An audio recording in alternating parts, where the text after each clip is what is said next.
Hello' friends, welcome to my channel.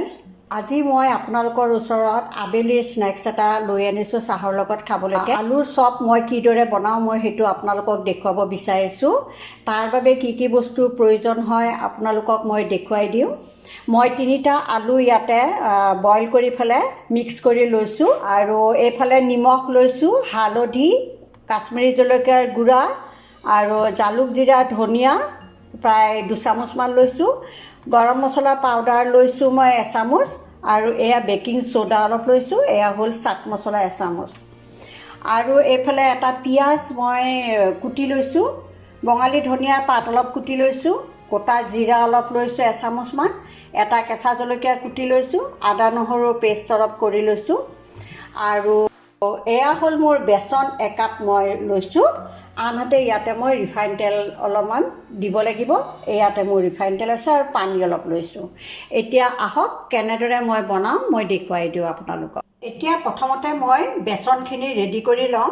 তাতে মই অকণমান নিমখ দি দিছোঁ, আৰু ইয়াতে মই বেকিং ছ'ডা যে লৈছিলোঁ তাৰে অলপমান মই দি দিছোঁ।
আৰু চাট মছলাখিনি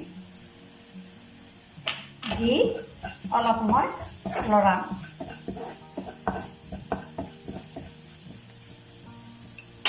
এতিয়া মই ইয়াতে এই আলুখিনি দি দিছোঁ।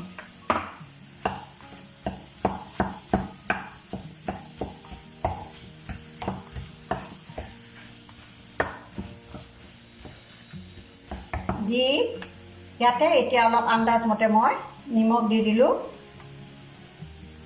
আৰু গৰম মছলা পাউডাৰখিনি দি দিলোঁ।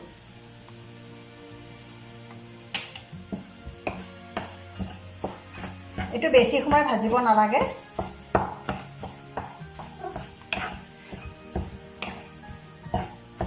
এতিয়া ইয়াতে এই ধনিয়াৰ পাতখিনি দি দিছোঁ।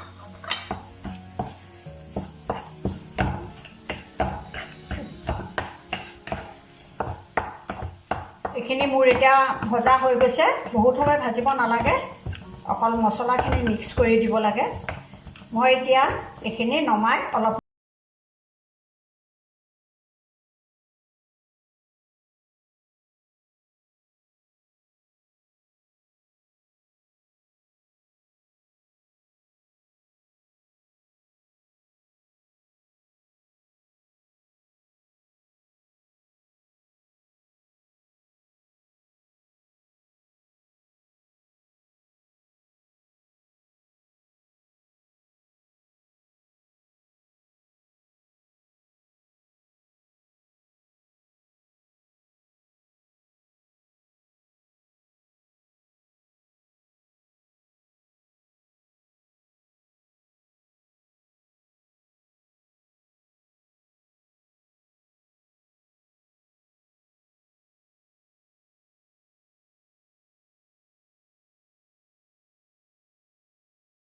চপকেইটা মোৰ 6টা চপ হৈ গৈছে, মোৰ ৰেডি কৰি ল'লোঁ। তাৰপাছত আপোনালোকে ইয়াতে এই বেচনৰ যিটো ঘোল বনাইছিলোঁ, সেই বেচনৰ ঘোল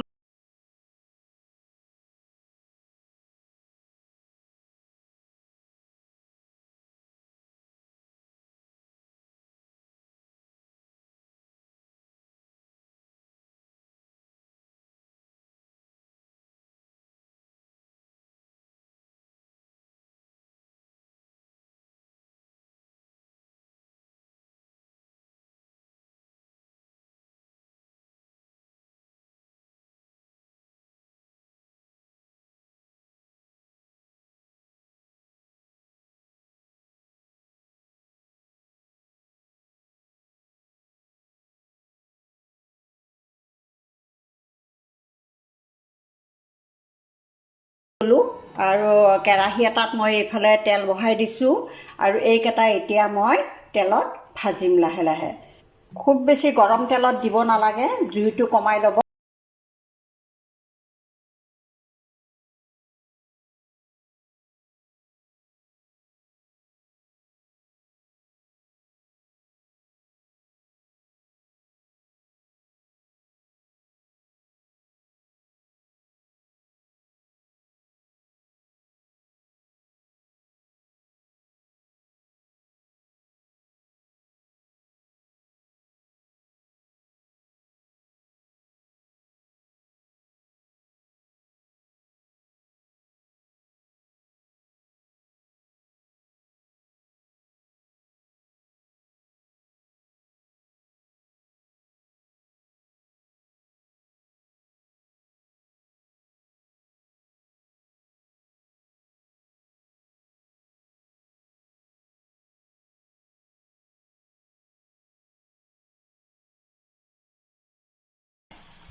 এতিয়া এইকেইটা মোৰ ভজা হৈ গৈছে, বাকী তিনিটাও।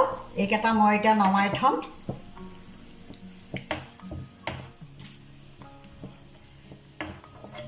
ইয়াৰ পাছত মই আপোনালোকক প্লেটত সজাই পেলাই দেখুৱাই আছোঁ। এতিয়া মই এয়া আপোনালোকৰ ওচৰত মই ধুনীয়াকৈ আলুৰ চপকেইটা বনাই পেলাই দেখুৱালোঁ। যদি আপোনালোকৰ ভাল লাগে, লাইক, শ্বেয়াৰ, কমেণ্ট আৰু ছাবস্ক্ৰাইব কৰিব বুলি মই আশা ৰাখিলোঁ।